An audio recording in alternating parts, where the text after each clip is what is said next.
Okay, we're here in the German military cemetery in Glencree, although some people will call it a war cemetery because it's not just military people that are buried here. But the history of it is quite complex actually. So in World War I, the Great War from 1914 to 1918, Ireland was under British control.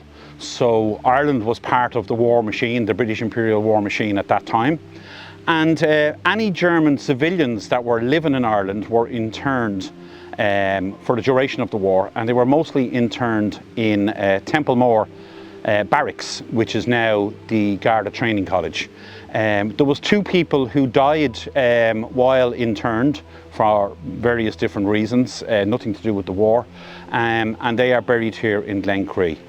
In the Second World War, Ireland was neutral from 1939 to 1945, but a lot of the battles that were fought out in the Atlantic, and there was battles fought overhead between the Luftwaffe and the RAF.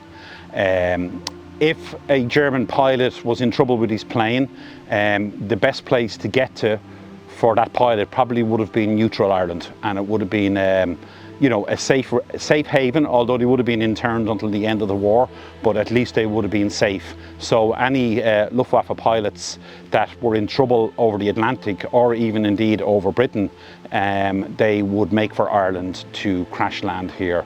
And a lot of those servicemen are here also. So how did they come to be in Glencree? Well, this is an interesting story. The German government in the 1950s was aware that there was many German people, German nationals, who had died in Ireland, whose bodies were washed up on Irish beaches during boat wars. And the German government wanted to collect the remains from all the various cemeteries around the country and put them in one place where there would be a memorial to them. And German officials from the embassy in Dublin were driving through the Glencree Valley, and as they crossed the Glencree River just below us on the road here, they said stop, and they looked into what was an old disused quarry, and they said this is the spot.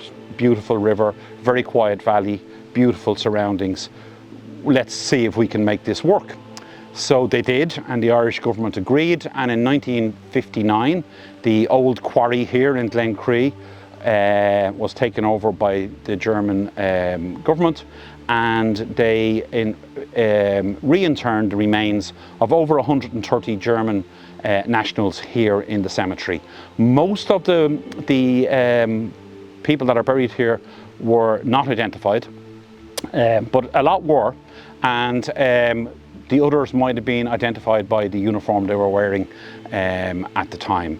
So yeah, so the bodies were exhumed from graveyards all over the country, from Kerry, Donegal, Galway and Dublin, Glasnevin for example, and Dean's Grange cemeteries. There was bodies exhumed from there, and they were identified to the best part that they could be identified as German nationals, or if it was possible to identify who they actually were. And they were brought into the quarry here. The ground was built up around us, and it was filled in, and the graves where they could be were marked. And that is how it all happened. So almost 70 years ago, 1959, the military cemetery, or the war cemetery here in Glencree, opened.